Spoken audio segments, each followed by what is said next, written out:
Class 10th maths chapter number 8 banking और कराधान, banking and taxation. होता क्या है इसको सबसे पहले समझना बैंकिंग के बारे में। जैसे सुनो, अगर हम लोग किसी से 100 रुपए उधार लिए, कितना रुपए उधार लिए? 100 रुपए, और कुछ टाइम बाद मान लो 1 साल बाद या 1 महीने बाद पकड़ लो, 1 साल बाद है, 1 साल बाद बैंक के आधार पर देखते हैं। 1 साल बाद अगर हम किसी को दे रहे हैं 150 रुपए, कितना रुपए? 150 रुपए। समझ में आया? उधार कितना रुपए लिए? दिए कितना? 150। 1 साल बाद कितना रुपए दे दिए? 150। कितना रुपए ज्यादा दिए बताओ? कैसे पता चला? 50 रुपए ज्यादा लगा? घटाए हो ना? किसमें? 150 में 100। 150 में किसको घटाए? कितना रुपए ज्यादा लगा? तो जो 50 रुपए ज्यादा लगा ये क्या कहलाता है? ब्याज। क्या कहलाता है? ब्याज। और जो उधार लिए हैं ये मूलधन। उधार लिए है वो, जो दिए हैं ये मिश्रधन। क्या होगा? समझ में आया? अब बीच में कुछ ना कुछ दर लगा होगा, बीच में कुछ दर होगा, रेट ऑफ इंटरेस्ट जिसको बोलते हैं, दर। अब दर हो सकता है 1% हो जाए, 2% हो जाए, 1.5%, 3%, वो अपने हिसाब से, ये फिक्स नहीं रहता। जो उधार देते हैं ना वो रहेगा। जैसे अभी बैंक लाते हो बहुत लोग, सब किसान पुत्र हो जानते हो, यहाँ से उधार मिलता है ना, तो 20,000 रुपये उधार ला दिए, तो किसी सेठ साहूकार से अगर ला दिए तो ज्यादा ब्याज ले लेते हैं, बैंक से लेते हैं तो थोड़ा सा कम ब्याज पड़ता है, तो वो कहलाता है रेट, जिसके आधार पर हमारा ब्याज बनता है। आया? फिलहाल उतना अभी सामने में नहीं बताऊंगा, बेसिक कंप्लीट करो। उधार कितना लिए? 100, वो क्या कहलाया? मूलधन। दिए कितना? 150, वो क्या कहलाएगा? एक्स्ट्रा कितना लगा? वो क्या कहलाएगा? ब्याज। समझ में आया? जो एक्स्ट्रा पैसे दिए रहते हैं वही एक्स्ट्रा पैसा क्या कहलाता है? ब्याज। क्लियर हुआ? जो एक्स्ट्रा पैसा लग, क्या हुआ? अरे वो दिक्कत नहीं होगा, बस आ गया। ये क्या इतना जल्दी है? रोज अभी तो 8:50 नहीं हुआ यार, उसको आगे पीछे करवा के देखो ना, 5 मिनट, 5-10 मिनट। सर मैं अभी तो इसका फॉर्मूला, बस फॉर्मूला उसमें से देखकर लिख लेना घर में, ठीक?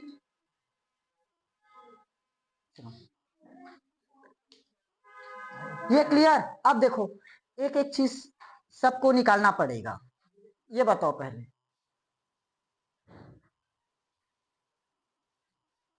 पहले टॉपिक कौन आया? मूलधन। पहले टॉपिक कौन आया? मूलधन। मूलधन किसे कहेंगे? जो धन हम उधार लेते हैं और जिस पर ब्याज की गणना होती है। उधार कितना लिए? 100 रुपए, तो 100 रुपए पर ही क्या लगाएंगे? ब्याज लगाएंगे। 100 रुपए पर ही क्या लगेगा? ब्याज। ऐसे नहीं है कहीं से हमने 20,000 रुपए उधार लिया और 40,000 पर ब्याज लगा रहे हैं, वैसे नहीं होगा। जितना धन हम उधार लिए उसी पर क्या चलेगा? ब्याज चलेगा। समझ में आया? और ऐसा भी नहीं होगा 20,000 रुपए लाए हैं तो 10,000 पर ब्याज लगा दे। हाँ, अब अगर पहचान वाले हैं अच्छे मित्र वगैरह तो वो दे सकते हैं, हाँ चल 20,000 ले जा, 10,000 कहीं ब्याज दे। लेकिन नियम से अगर देखें तो जितना धन उधार ले रहे हैं उसी पर क्या चलेगा? ब्याज। 20,000 रुपए लिए तो 20,000 का ब्याज लगेगा, 10,000 लिए तो 10,000 पर ब्याज चलेगा। समझ में आया? तो मूलधन किसे कहे? क्लियर हुआ? किसको कहेंगे? जो धन हम उधार लेते हैं, हाँ मूलधन। जो धन उधार लेते हैं तथा जिस पर क्या हो? जिस पर ब्याज की गणना होती है उसे क्या कहे?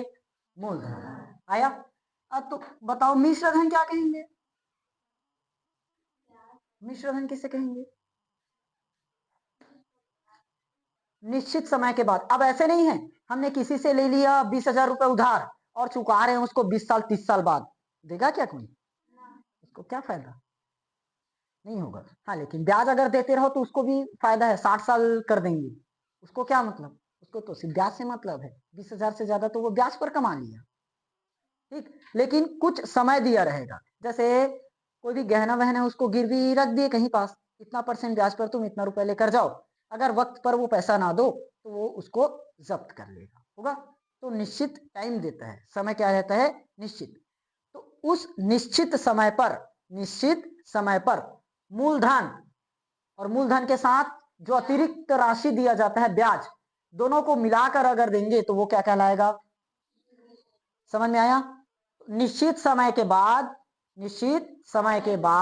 ब्याज सहित मूल राशि को वापिस करना क्या कहलाएगा, मिश्र धन। समझ में आया। निश्चित समय बाद, फिक्स टाइम मतलब निश्चित समय बाद ब्याज सहित मूल राशि को वापिस करना ही क्या कहलाएगा, मिश्र धन। समझ में आया। निश्चित समय बाद ब्याज सहित, क्योंकि ब्याज भी तो देना पड़ेगा ना, बिना ब्याज के तो वो काम नहीं चलेगा। ब्याज सहित मूल राशि को वापस करना या लौटाना क्या कहलाएगा, मिश्र धन। समझ में आया। अब तीसरा एक चीज मिला है क्या, ब्याज की परिभाषा, मूलधन के अतिरिक्त जितनी राशि दिया जाता है वो क्या होगा, ब्याज। मूलधन के अतिरिक्त जो राशि एक्स्ट्रा लगती है उसको कैसे, जो राशि लगती है लिख लो, जो राशि लगती उसे क्या कहेंगे, ब्याज कहते हैं। राइटिंग समझ में नहीं आया, समझ जाओगे ना। मूलधन के अतिरिक्त जो राशि देना होता है वो क्या होगा, ब्याज होगा। क्लियर हुआ। अब देखो इससे फॉर्मूला निकाल लेंगे। सबसे पहले उधार कितना लिए, 100, एक साल बाद कितना रुपए दिए, 150 दिए, ब्याज कितना लग गया, तो मिश्र धन कितना हो गया, 150, मूलधन कितना हो गया 100, ब्याज कितना हो गया 50। अब अगर मैं मिश्र धन की यहीं से फॉर्मूला पूछूं, मिश्र धन, ये है मिश्र धन, कितना आया 150 आया। कैसे लाए हो, 100 और 50 जोड़कर तभी आया। तो 100 कैसा है, मतलब मूलधन, 100 कौन सा है, प्लस 50 रुपए क्या है, तो मिश्र धन बराबर मूलधन प्लस ब्याज। और वहीं लिखे हैं निश्चित समय बाद ब्याज सहित मूल राशि दोनों को प्रदान करना ही क्या कहलाता है, मिश्र धन। समझ में आया। साफ याद रखो, ब्याज और मूलधन दोनों को अगर वापिस करें तो क्या होगा, मिश्र धन। समझ में आया। 100 रुपए उधार लिए, 50 रुपए ब्याज लगा, तो मूलधन भी दिए साथ में ब्याज भी दिए, मूलधन भी दिए और ब्याज भी, वो होता है मिश्र धन। आया।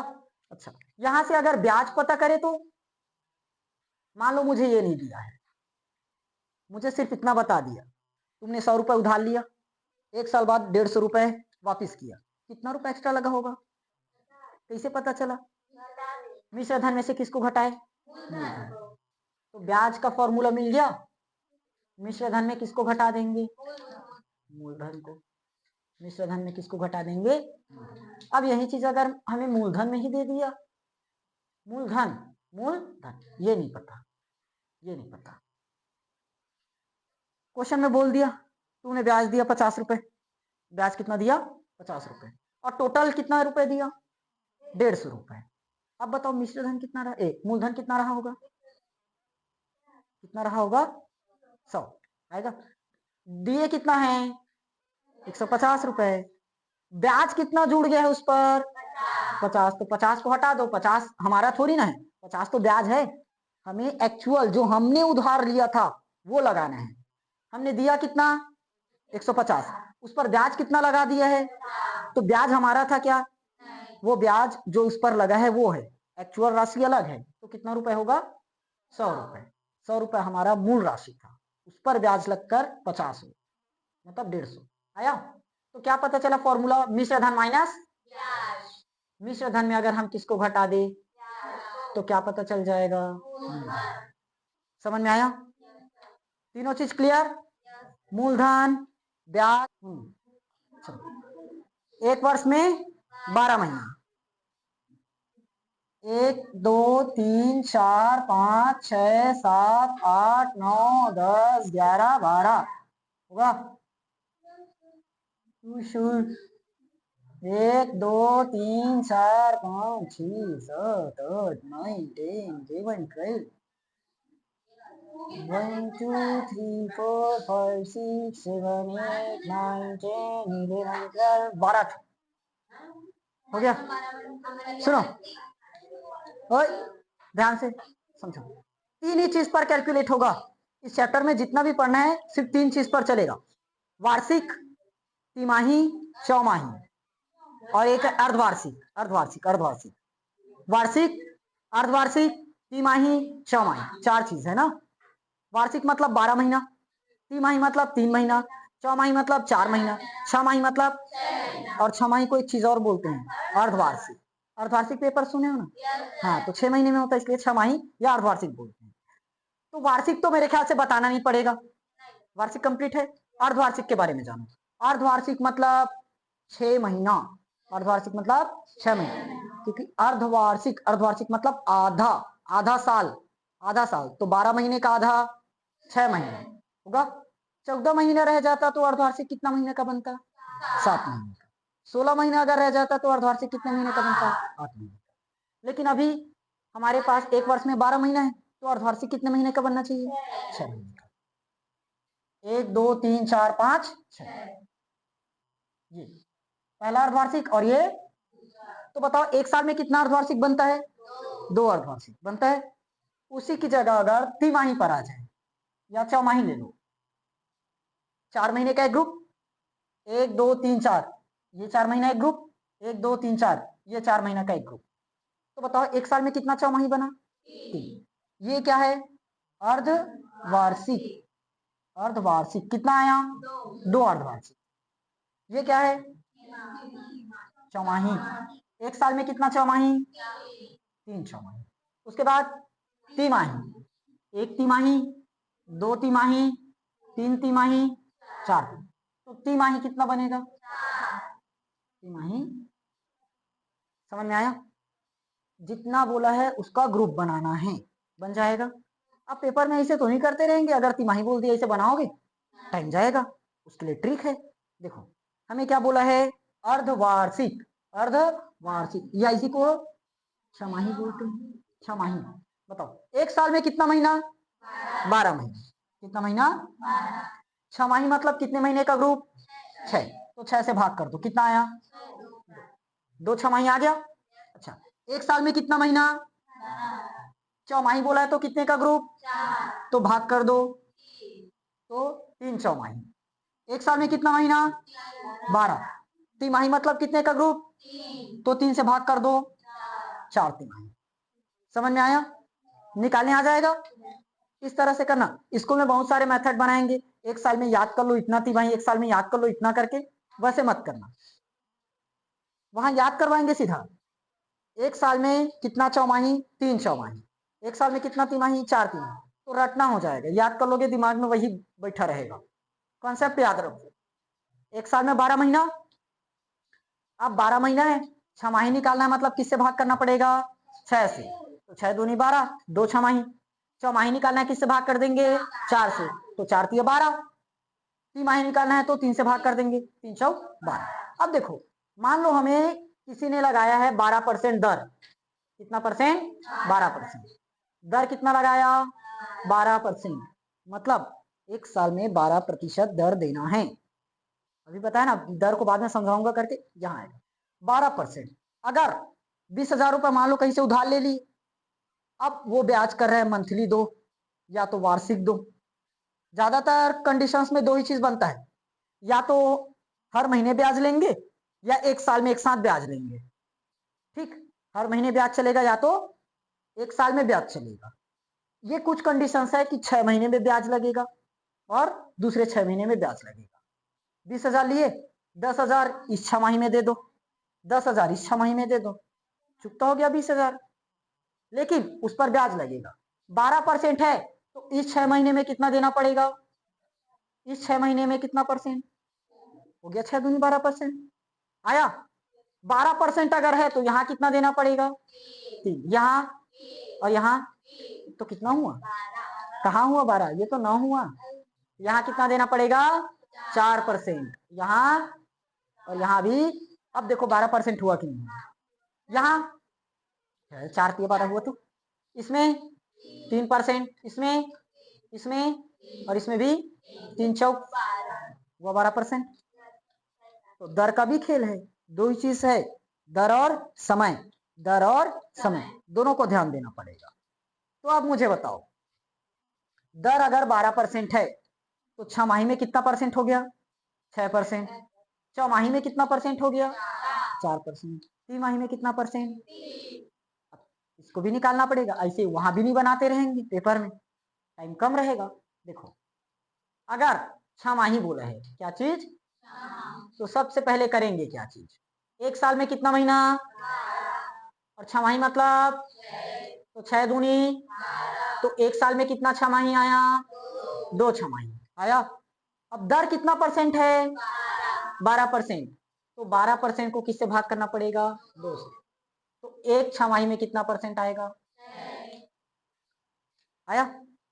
दूसरा, चौमाही पर, चौमाही एक साल में कितना महीना? चौमाही मतलब कितना ग्रुप? तो कितना आ जाएगा? एक साल में कितना चौमाही? 3। 4×3 = 12 ना। तो दर को किससे भाग कर देंगे? 3 से, जो आंसर है उसी से भाग करेंगे। 3×4, तो एक चौमाही में कितना परसेंट देना पड़ेगा? देखो एक चौमाही में 4% दिए हैं, आया। दूसरे चौमाही में भी 4, तीसरे में भी 4 और लास्ट वाले में भी 4। क्लियर हुआ? उसके बाद तिमाही। देखो ये इसलिए करवा रहा हूं कि पूरा का पूरा क्वेश्चन बोर्ड एग्जाम का है, जितना भी अभी बोर्ड पर लिखा हूं ना, एक एक क्वेश्चन बोर्ड एग्जाम में आया हुआ है। एक साल में 12 महीना, तिमाही मतलब कितना ग्रुप? किससे भाग कर देंगे? 4 से। तो 4, एक साल में कितना तिमाही? 4 तिमाही आएगा। तो दर को किससे भाग करना पड़ेगा? 4 से। 4×3 तो कितना परसेंट देना है? आया। अब क्वेश्चन सुनो, क्वेश्चन कैसे आएगा। यदि ब्याज की गणना, यदि ब्याज की गणना अर्धवार्षिक किया जा रहा है, ब्याज की गणना अर्धवार्षिक किया जा रहा है, तो दर खाली स्थान होगा। ब्याज की गणना अर्धवार्षिक किया जा रहा है तो दर खाली स्थान होगा। दर आधा, आधा, आधा देखो ना नीचे में क्या है? 2, नीचे में 2 मतलब आधा। 10 का आधा कितना? 2 से भाग करोगे तब तो आया। 12 का आधा कितना? 2 से भाग किए तभी तो आया। और नीचे में 1/2 है मतलब आधा।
चलो यहां तक समझ में आ गया ना?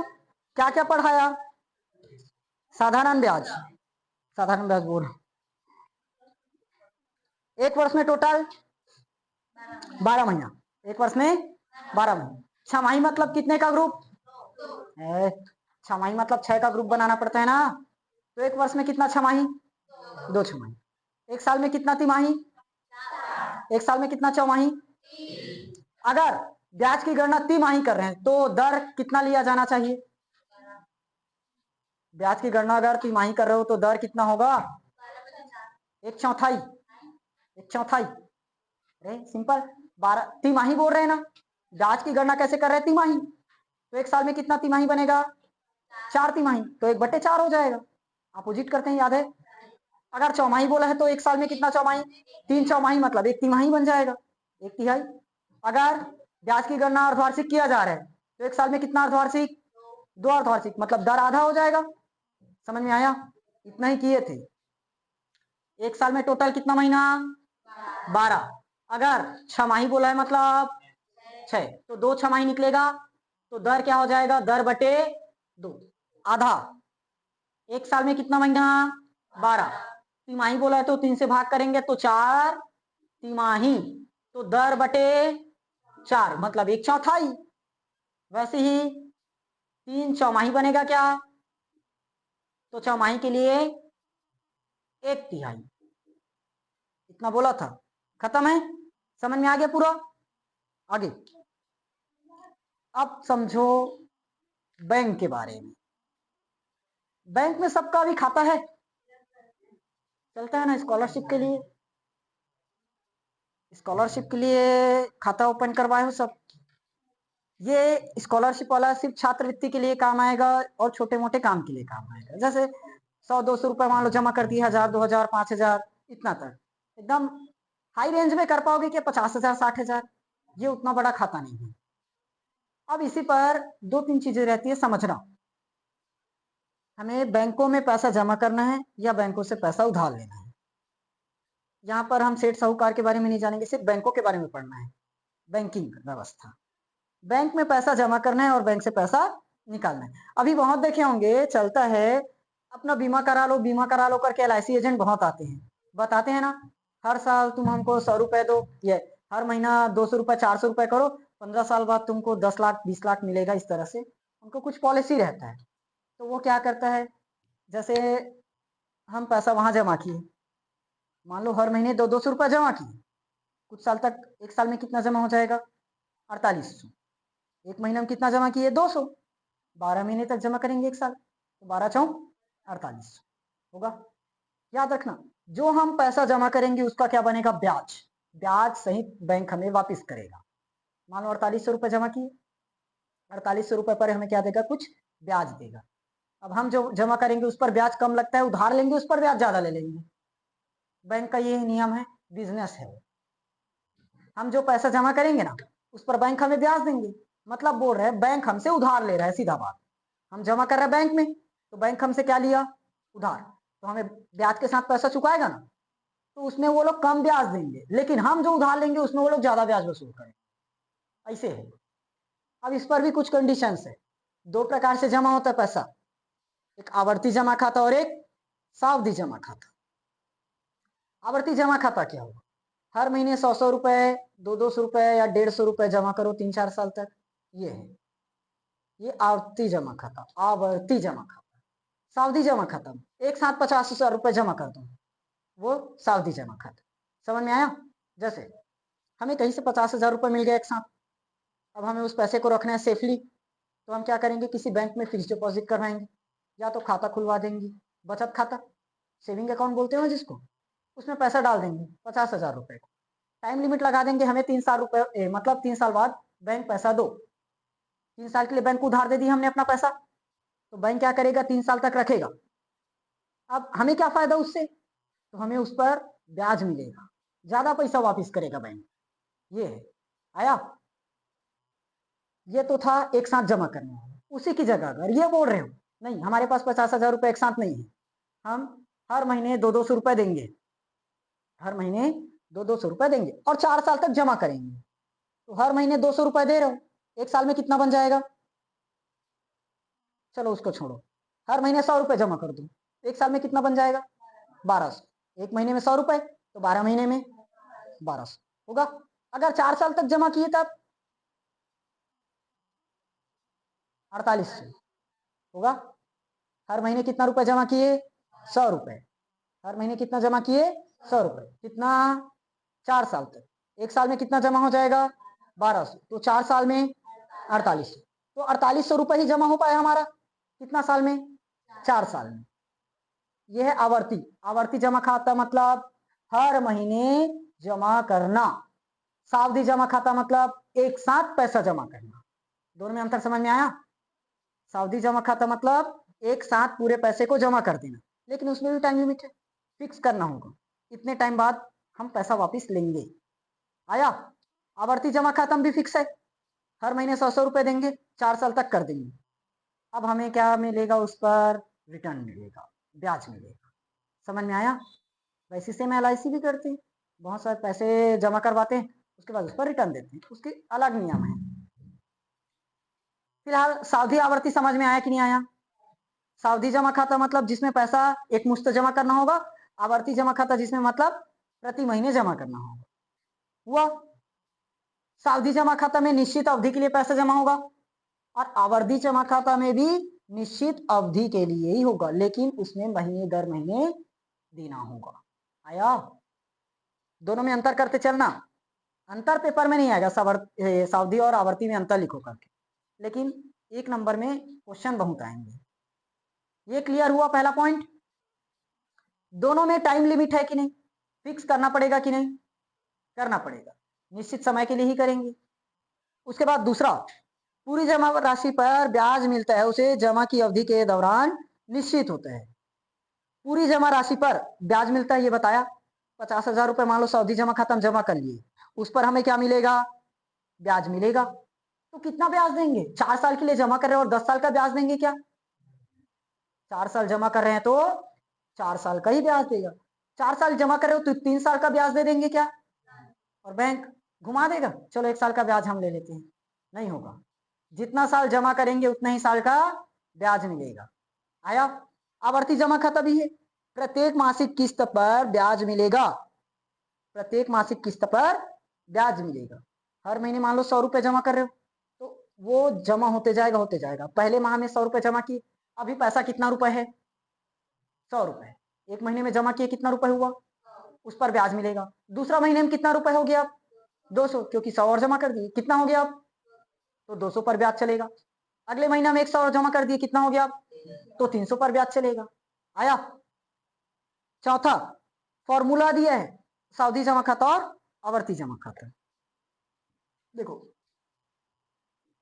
एक तरफ सावधि और आवर्ती।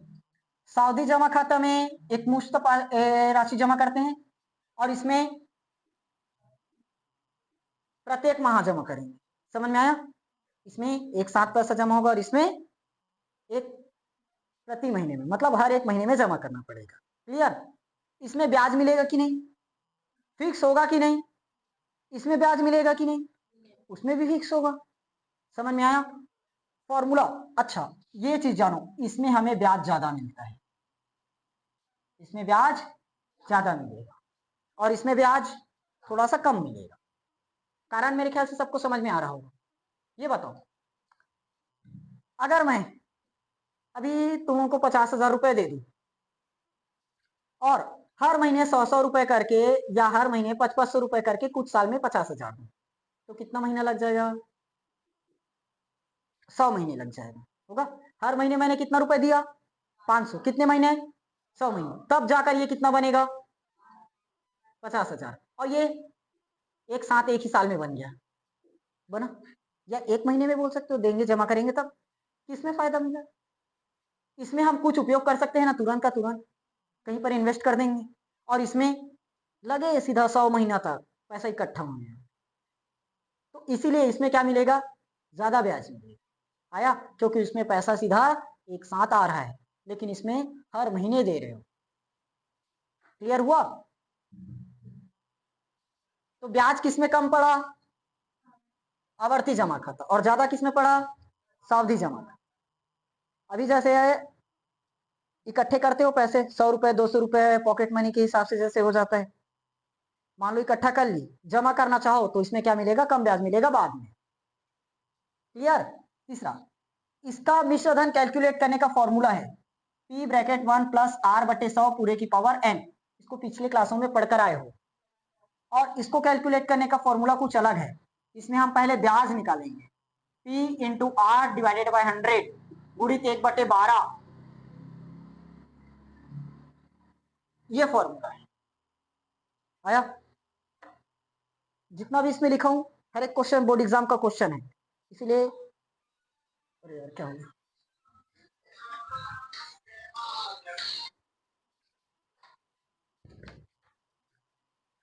समझ में आया ना यहां तक? अगला और कुछ नहीं, इसमें हो गया इतना ही। एक चीज और आता है इसमें दिया, बचत खाता। बचत खाता एक है, बचत खाता सेविंग अकाउंट। बचत खाता में सबसे कम ब्याज रहेगा। बचत खाते में सबसे कम ब्याज रहेगा। जिसमें सेविंग अकाउंट खोलते हैं ना हम, थोड़े हर महीने थोड़े थोड़े कुछ पैसे बचाएंगे करके, उसमें ब्याज सबसे कम मिलेगा। उसके बाद सबसे कम बचत खाता, उसके बाद आवर्ती, और सबसे ज्यादा ब्याज कौन देगा? अब आया? सबसे ज्यादा ब्याज कहां पर मिलेगा? सावधि। तो अब बताओ, पैसे हर महीने जमा करना ज्यादा ब्याज दे रहा है कि एक साथ जमा करने में? एक साथ जमा करने में। लेकिन ये बात भी है, एक साथ पैसे जुटाए कहां से, ये भी दिक्कत। तो अपने अपने हिसाब से दोनों सही है। अगर हर महीने बचाने की क्षमता है तो आवर्ती में करो, या तो बचत खाता खोलो। और एक साथ अगर पैसे जमा करना चाहते हो, डायरेक्ट सावधि जमा खाता कर दो। समझ में आया दोनों नियम? बचत खाता क्लियर? अब मुझे बताओ, सावधि जमा खाते में, सावधि जमा खाते में आवर्ती जमा खाते की तुलना में खाली स्थान ब्याज लगता है। सावधि जमा खाते में आवर्ती जमा खाते की तुलना में अधिक ब्याज। मैं बोला सावधि जमा खाते में, सावधि जमा खाते में ज्यादा ब्याज है कि कम? आवर्ती जमा खाते में उससे। यहां से क्वेश्चंस बने हैं इस साल 2026 में भी बना है, इसी से बना है क्वेश्चन। ऐसी जैसे अभी बताया ना, एक ऐसे बनेगा, बचत खाते की तुलना में आवर्ती जमा खाते में खाली स्थान ब्याज मिलता है। अब बचत खाते की तुलना में, बचत खाते की तुलना में आवर्ती जमा खाते में ज्यादा ब्याज की कम? ज्यादा। समझ में आया? ये था इसका कॉन्सेप्ट। क्लियर हुआ बैंक? ये पूरा का पूरा इसका बेसिक खत्म ना। अब सीधा सवाल स्टार्ट करना है। अब बताओ, चलो अगला समझो ध्यान से। अच्छा, एक चीज को याद रखना, जो आयकर विभाग है, आयकर जानते हो? Income tax. इनकम टैक्स, अच्छा ये पता है, जैसे हम लोग बिजली की खपत कर रहे हैं तो बिजली बिल देते हैं ना, तो बिजली कर हो, बिजली कर हो गया। वैसे ही और बहुत सारी कर है। होम टैक्स हो गया, जैसे घर का टैक्स भी तो देते हैं, ये हो गया। और कई प्रकार की जो विभाग है हमसे कर वसूल करते हैं, टैक्स टैक्स लेते हैं ना। तो इनकम टैक्स, आयकर विभाग प्रत्येक व्यक्ति को, प्रत्येक व्यक्ति को या प्रत्येक संस्था को अपनी पहचान के लिए एक पत्र देते हैं, उसी को कहते हैं पैन। क्या कहेंगे? Pan, permanent account number, permanent account number. समझ में? ये फिक्स है, परमानेंट अकाउंट नंबर। प्रत्येक व्यक्ति या संस्था को आयकर विभाग द्वारा एक पहचान पत्र दिया जाता है, उसी को कहते हैं परमानेंट अकाउंट नंबर। समझ में आया? ये उसकी पहचान है, परमानेंट अकाउंट नंबर। ये हर व्यक्ति को मिलता है, हर संस्था को मिलेगा। क्लियर हुआ? अब बैंकों में खाता खोलने के लिए पैन का होना अनिवार्य है। बैंकों में खाता खोलने के लिए एक पैन का होना अनिवार्य है। और एक चीज, वित्तीय वर्ष की अवधि याद रखोगे, वित्तीय वर्ष की अवधि, वित्तीय वर्ष की अवधि कहां से कहां तक? 1 अप्रैल से 31 मार्च, पूरा एक साल लगा ना। 1 अप्रैल को स्टार्ट हुआ, 31 मार्च को खत्म हुआ, तो पूरा एक साल हो गया। 1 अप्रैल से 31 मार्च, ये वित्तीय वर्ष की अवधि क्या है, वहीं पर पूरा लेखा जोखा होता है बैंक का, कि कितना पैसा खर्च हुआ, क्या हुआ, बजट कितना आया। बजट भी उसी टाइम आता है, 1 अप्रैल से 31 मार्च। समझ में आया? क्लियर हुआ? खत्म वन लाइनर वाला पूरा। और शिक्षा उपकर देय आयकर पर लगेगा। शिक्षा उपकर देय आयकर पर लगता है। ये क्या है? जैसे अभी बिजली बिल हम लोग देते हैं ना, तो शिक्षा के लिए भी देते, अब शिक्षा के लिए अलग से कर नहीं देते, शिक्षा के लिए अलग से कर नहीं देते। एक एग्जांपल में समझना, जैसे मान लो हम लोग बिजली बिल दे रहे हैं 300 रुपए, कितना रुपए? 300 रुपए। अब शिक्षा के लिए कर इसमें से जा रहे हैं 2%। बिजली बिल हमने कितना दिया? 300। इसमें सरकार शिक्षा के लिए अलग से काट लेगा। अब हमें और नहीं देना पड़ेगा अलग से, ये 300 रुपए हमने सरकार को दिया, अब सरकार जाने क्या करना है उसका। तो 2% क्या निकालेगा? शिक्षा के लिए निकालेगा। तो कितना हो जाएगा 300 का 2%? 6 रुपए। 6 रुपए क्या करेगा? शिक्षा के लिए देगा। आया? ये है। क्लियर हुआ? ये सब खैर उतना डीपली अपने को जाना नहीं है, सिर्फ वन लाइनर वाले क्वेश्चंस को याद रखो, जो एक लाइन में क्वेश्चंस पूछे जा सकते हैं। ये बोर्ड में जितना भी अभी तक क्वेश्चन लिखा हूं, ये पूरे का पूरा क्वेश्चन एग्जाम का ही क्वेश्चन है। अब बताओ कहीं पर डाउट? अकाउंट से रिलेटेड, मिश्र धन ब्याज से रिलेटेड, वित्तीय वर्ष समझ में आया? अब सवाल स्टार्ट कर देंगे।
देखो क्या दिया है क्वेश्चन। वसीम ने पंजाब नेशनल बैंक में 200 रुपए प्रति माह की दर से 5 वर्ष के लिए आवर्ती जमा खाता खोला। ब्याज दर 6% वार्षिक है, तो 5 साल बाद कितना रुपए मिलेगा। सेम तो क्वेश्चन है, ये 2018 का था और ये दूसरा नंबर 2020 का है। क्या बोला है, कितना रुपए जमा किया, कितना परसेंट दर, अरे इसमें भी तो 6% है। समय कितना, तो 5 साल में 60 महीना होगा। कुल मूलधन देखो, एक महीने में कितना रुपए जमा किया, कितने महीने तक किया, तो 6 दूनी, तो एक साल में टोटल कितना जमा कर दिया, 12,000। उसने कितना रुपए जमा किया था, 6,000, और इसने कितना रुपए किया, क्योंकि ये डबल कर रहा है। आया, तो P इंटू आर, 100 की जगह 200 होगा, तो 100 दूनी 200, बाकी सब तो सेम कटेगा। यहां अब 15 दूनी कितना हो जाएगा, 30 लगाए हो क्या, 3 एकम 3, 3 6 का 18, 1830 लाए हो। ये कैसे आया, समझ नहीं आया कि घूम गए, काटा फिटिंग घूम गए। करवा देता हूं, काटा फिटिंग। मूलधन कितना है, दर बटे 1/n का मान गुणित 1 बढ़ा दो सीधा बटे में, आएगा इतना। काटते हैं पहले, 100 दूनी 200, 6 एकम 6 दूनी, और 2 से और काटो तो कितना बार में जाएगा, 30, और 2 से 2 गया, खत्म ना। क्या बचा, 30 गुणित,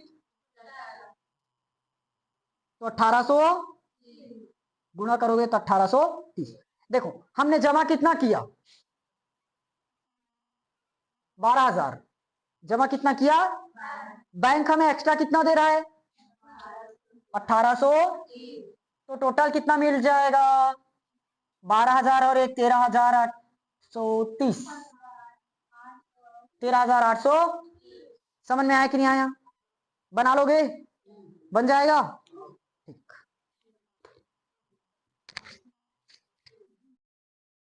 एक क्वेश्चन और करवा देता हूं, क्वेश्चन नंबर 3 इसी टाइप में, फिर उसके बाद पूरा सवाल बनाओगे। क्वेश्चन नंबर 3 क्या बोला है, अमित ने बैंक में 300 रुपए प्रति माह की दर से 2 वर्ष के लिए आवर्ती जमा खाता खोला।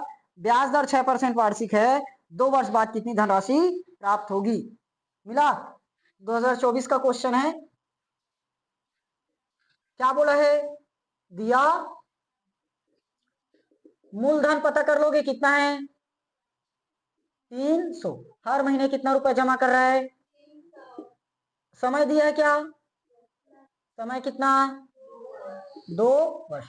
अब बताओ एक साल में कितना महीना, तो 2 साल में, एक साल में 12 महीना, तो 2 साल में 24 महीना होगा। और दर दिया है कितना, 6%। समझ में आया, निकालना क्या है, मिश्र धन। क्या निकालना है, मिश्र धन। अच्छा ये मुझे बताओ, एक महीने में कितना रुपए जमा किया, एक महीने में जमा कितना किया, 300, कितने महीने तक किया, 24 महीने तक। देखो हर एक क्वेश्चन में अब मूलधन बढ़ते जा रहा है, पहले 100 रुपए जमा किया, तब 200 जमा किया, अब 300 जमा करेगा, 24 दिया 72, डबल 0।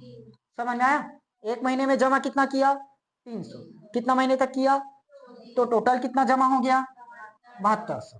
आया, अब क्या निकलता है, ब्याज, ब्याज फॉर्मूला पता है, P इंटू बटे 1/n, n प्लस बटे P का मान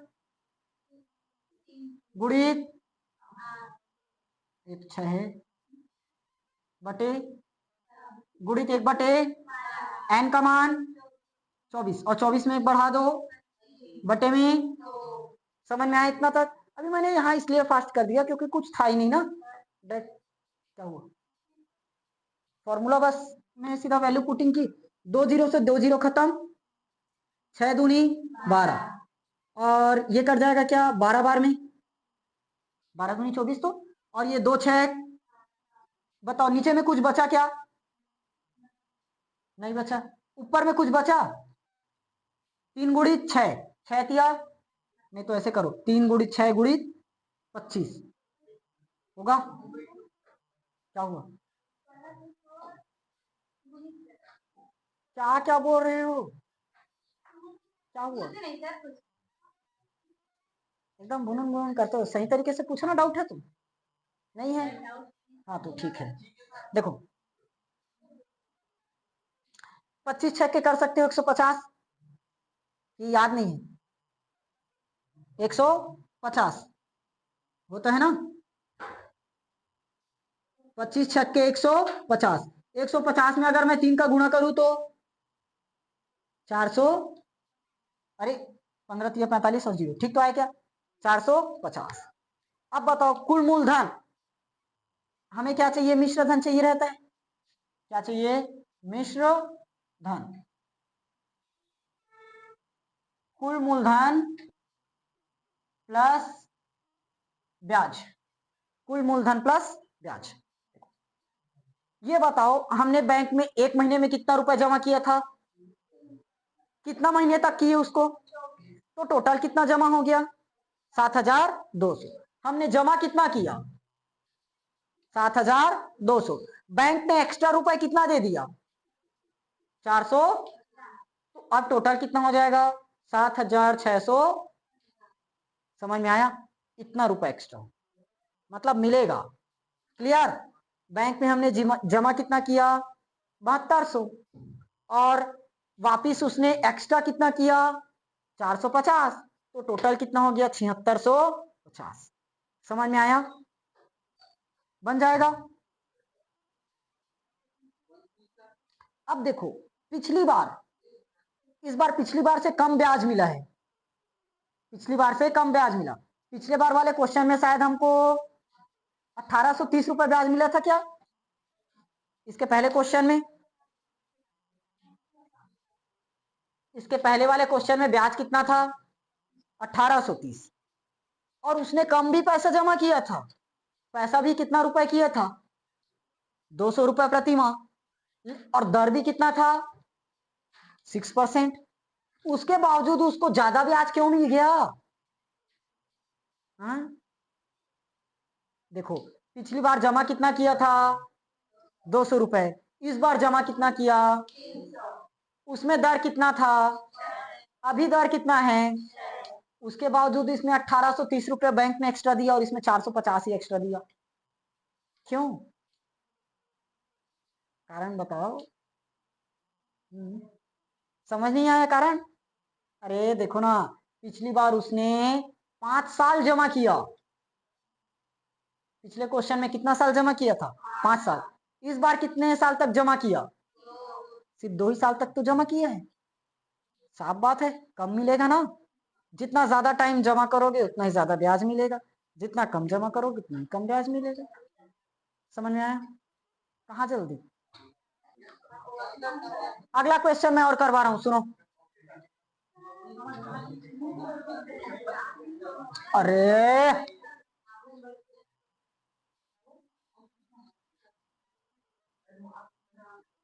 देखो ध्यान से, नया क्वेश्चन, क्वेश्चन नंबर 4, देखो बदलेगा क्या चीज, सिर्फ पी का मान, आर का मान, एन का मान, 3 ही चीजों की जरूरत रहती है, शुरुआत से बता रहा हूं, मूलधन, दर, समय, मूलधन, दर, समय, 100 रुपए उधार लेते हो, 1 साल बाद वापिस करते हो, और 50 रुपए मान लो ब्याज लगता है, तो 150 हो गया, तो 100 रुपए मूलधन, 50 रुपए ब्याज, 1 साल का समय, और जो 2% लगा है वो दर,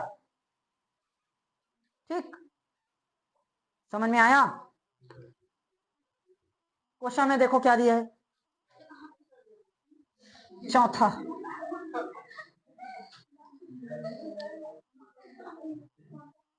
एक व्यक्ति ने 150 रुपए प्रति माह की दर से 2 वर्ष तक आवर्ती जमा खाता खोलता है, ब्याज की दर 5% वार्षिक है, 2 वर्ष बाद कितनी राशि प्राप्त होगी, समझ में आया, हर महीने कितना रुपए जमा किया? 150। मूलधन कितना आया? 150। दर कितना दिया है? 5% है ना? दर कितना है? 5%। समय कितना दिया? अब देखो ये चीज लिख लोगे। मूलधन दिया 150 रुपए, समय दिया 2 वर्ष, दर दिया 5%। क्लियर है? ये सब क्वेश्चन में ही दिया रहे। अब बताओ एक साल में कितना महीना? तो 2 साल में तो 2 गुणित 12 करना पड़ेगा ना, तो 24 माह। समझ में आया?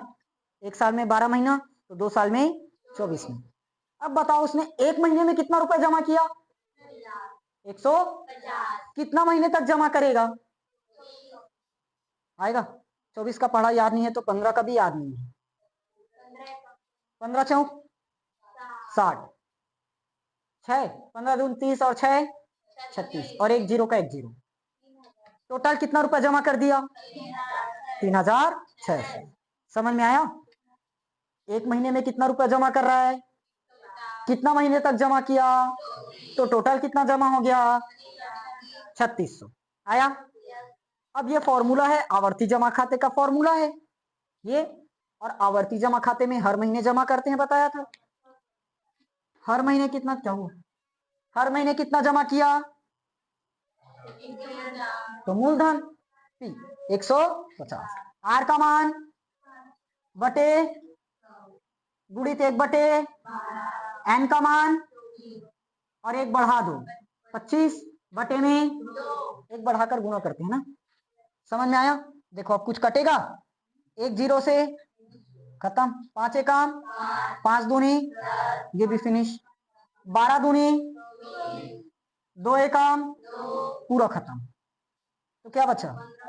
15 गुणित और बटे 15 गुणित 25 का मतलब 15 पंचे 15 दूनी 30 और 60 और बटे में तो 375 को किससे भाग करना है? 2 एकम एक बचा, 2 अट्ठे फिर एक बचा, 2 सत्ते फिर 2 पॉइंट 187.5। इतना रुपए क्या देगा? ब्याज। बहुत नुकसान है। देखो कितना समय तक जमा किया उसने? 24 महीने तक। टोटल कितना रुपए जमा कर दिया? 3600। टोटल जमा कितना हुआ? बैंक एक्स्ट्रा कितना दे रहा है? 187.5। तो टोटल कितना रुपए देगा? देखो 3600, 3000 तो रह गई, 600 और एक 787, 3787.5। ये जोड़ना बस है, जोड़ लोगे ना? समझ में आया? देखो 3600 रुपए जमा किया और उस पर 187 रुपए ही ब्याज मिला। क्या फायदा हुआ? उसका पैसा इकट्ठा बस हुआ है। वो तो 100 रुपए है, बताया ना, पेट्रोल में चाय नाश्ता पानी में खत्म। समझ में आया? अब बना लोगे? शांत। Question number 5। अच्छा फॉर्मूला जानते हैं, ब्याज बराबर पी गुणित आर बटे गुणित 1 बटे एन ब्रैकेट एन प्लस बटे होता है। क्वेश्चन में देखो 5वां में, पंजाब नेशनल बैंक में कितना रुपए जमा किया? 200 रुपए। कितना रुपए? कितने परसेंट दर से? 6% है, परसेंट है ना, बटे में गुणित 1 बटे एन का मान कितना समय तक जमा किया? 5 साल। कितना समय तक बताओ? एक साल में कितना महीना? तो 5 साल में 60 महीना। कितना होगा?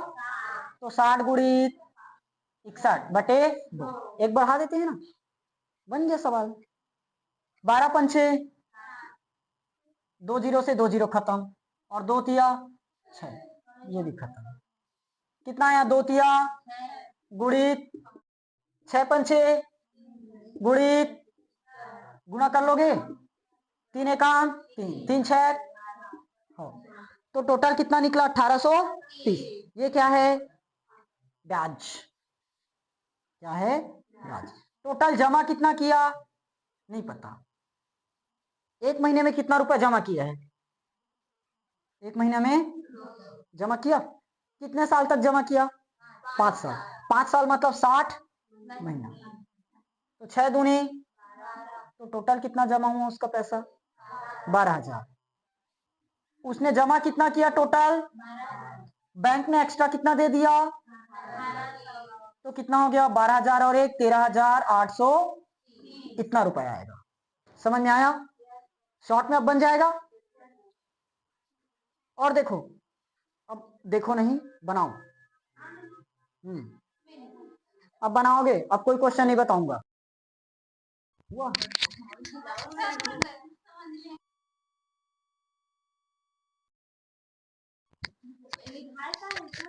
पद्मनी 2019 में आया था।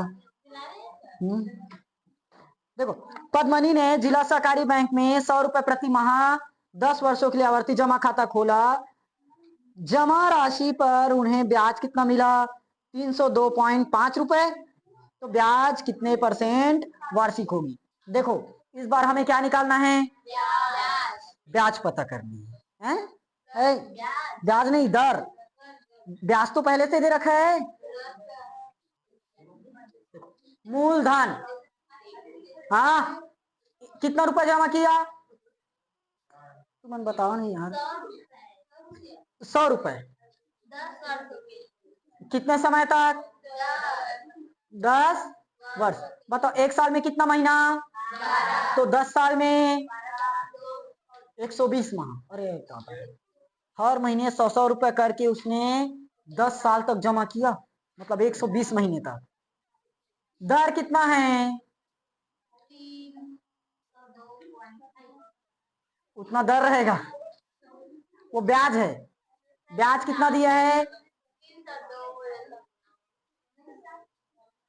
302.5 आया। क्या निकालना है? दर। अब इस बार मिश्र धन का टेंशन नहीं खत्म। ये बताओ, ब्याज बराबर P इंटू बटे 1/n ब्रैकेट n प्लस बटे आएगा। देखो, मूलधन कितना रुपए है? 100 रुपए। कितना % R याद करना, इसलिए R पता रहता तुम रख देते। 1/120 गुणित बटे, और ब्याज पता है कितना है? ये 302.5 नहीं होगा, 3025 होगा। नहीं, ठीक है 302.5 ही गलत। 100 एकम 12 एकम 12 शून्य 2 पंचे, खत्म सब। क्या है? 5 एकम 5 दूनी 5 एकम 5 और 1 6, 605 आया।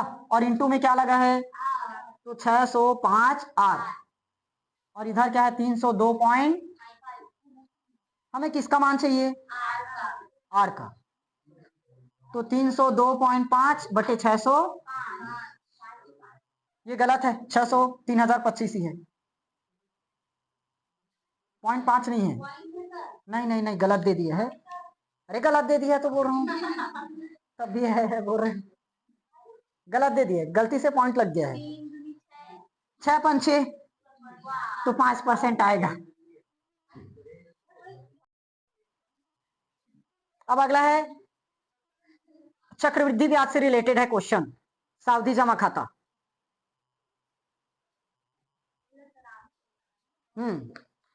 आवर्ती और सावधि में क्लियर हुआ अंतर? आवर्ती मतलब हर महीने पैसे जमा करना, सावधि मतलब एक साथ पैसे जमा करना। दोनों में ब्याज की दर फिक्स होती है कि नहीं होती? होता है। कितना % दर से करना है? समय निश्चित होता है कि नहीं होता? होता है। सबसे ज्यादा ब्याज किसमें? उसके बाद उससे कम, और सबसे कम ब्याज। तो कौन सा खाता ज्यादा अच्छा है? बचत खाता, सावधि जमा खाता। देखो, अगर सावधि जमा खाता बोलोगे तो एक साथ पैसा जमा करना पड़ेगा, कहां से लाएं? बचत खाता बोलोगे एकदम कम ब्याज है, उससे अच्छा आवर्ती खोल लो। आवर्ती जमा खाता में ना तो एकदम कम ना ही ज्यादा और ना ही एकदम ज्यादा पैसा जमा करना। चलो क्वेश्चन करते हैं फिलहाल। क्या बोला है? राम ने सावधि जमा खाते में 40,000 रुपए एक वर्ष के लिए 10% ब्याज की दर से जमा किया।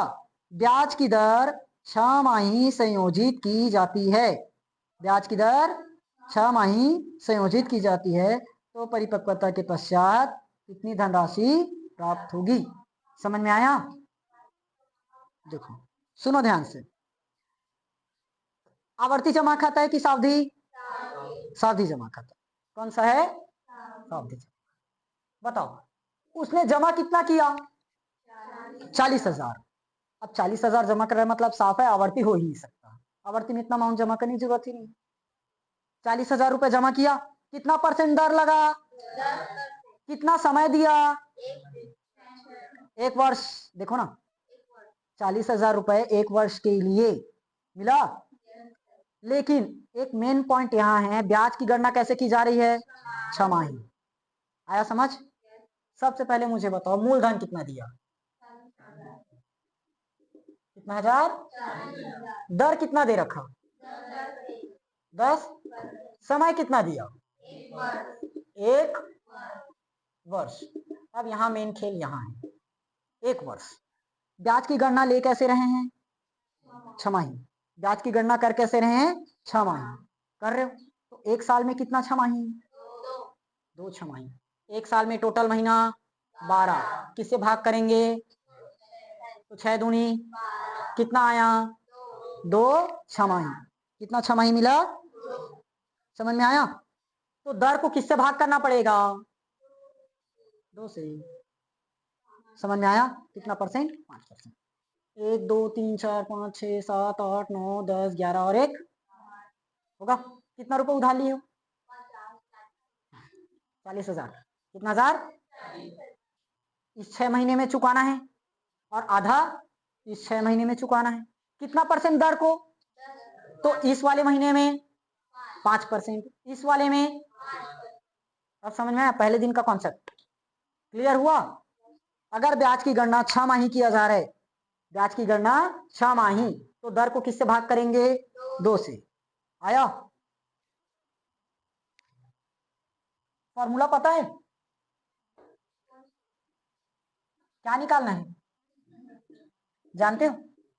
ए बराबर पी ब्रैकेट 1 प्लस पावर में। ये 6वीं क्लास से लगातार पढ़ते हुए आ रहे हो, 7वीं से। 7वीं 8वीं 9वीं तीनों साल मिला है, अब 10वीं भी आ गया। लेकिन 10वीं में 2 ही सवाल दिया है इससे रिलेटेड। बताओ मूलधन कितना? आर का मान है, अरे सॉरी कितना है? और 1 साल में कितना 6 माही? शुरुआत वाला मत लेना, बता रहा हूं शुरुआत से ही। शुरुआत में जो दिया है वो नहीं। 6 माही बोला है कि तिमाही बोला है या चौमाही बोला है, इसको समझना जरूरी है। आया?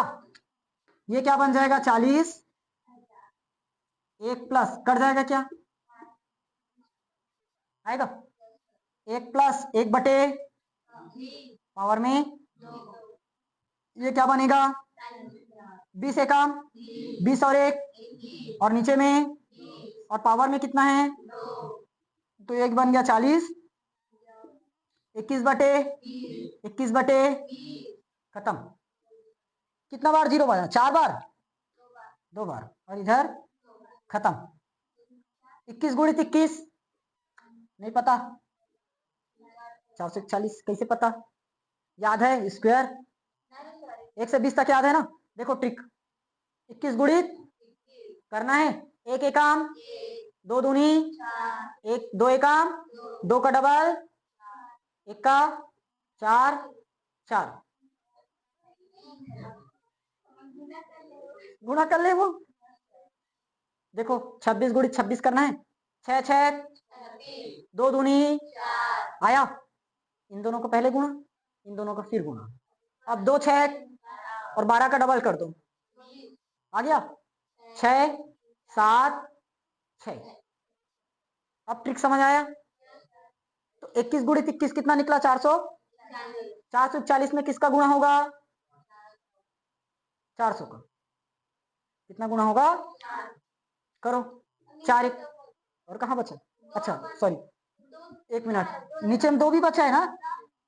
2 दूनी 2 शून्य, 2 शून्य, फिर 2 बचा, 2 एका 2 शून्य और 2 शून्य, कितना बचा? सिर्फ 441 सौ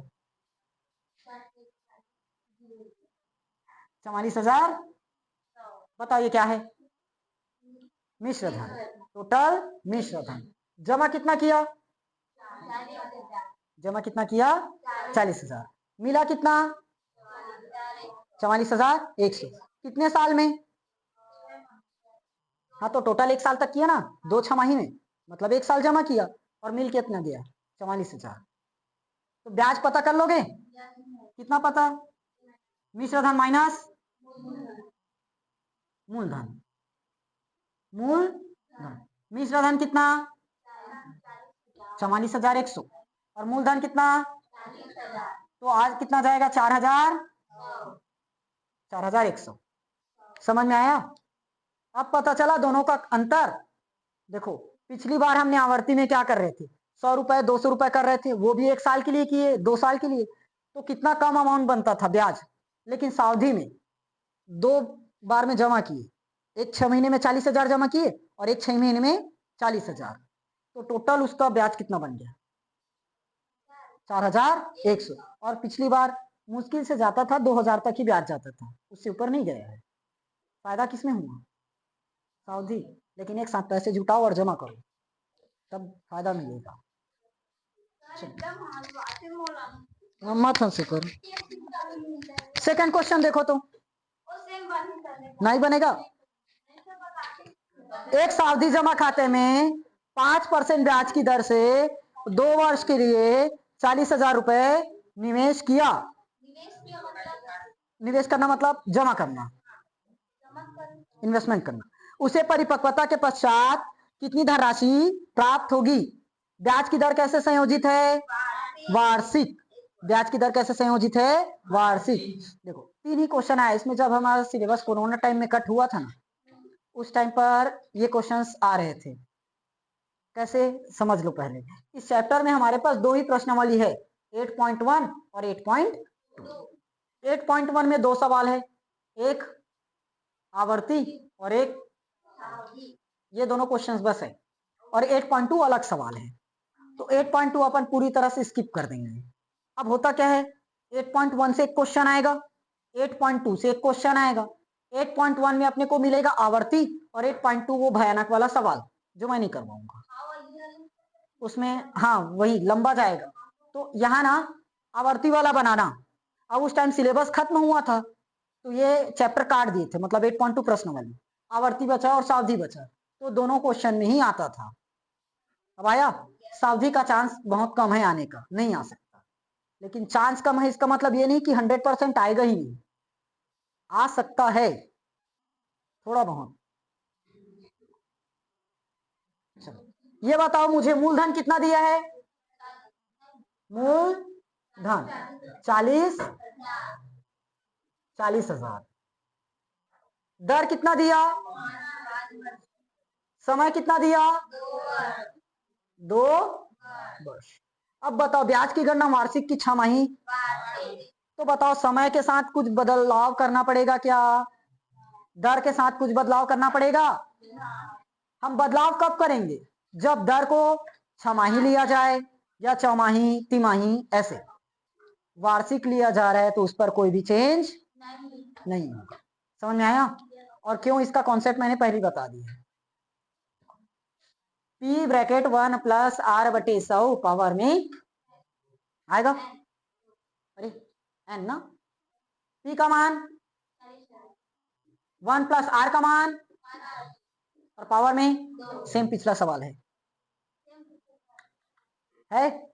वही सवाल है। देखो कैसे अलग बनी? हाँ यहाँ समझना था ना। देखो यहाँ अगर बदलाव करना पड़ता तो 5/2 करना पड़ता तो 2.5 हो जाता, बट करे क्यों नहीं?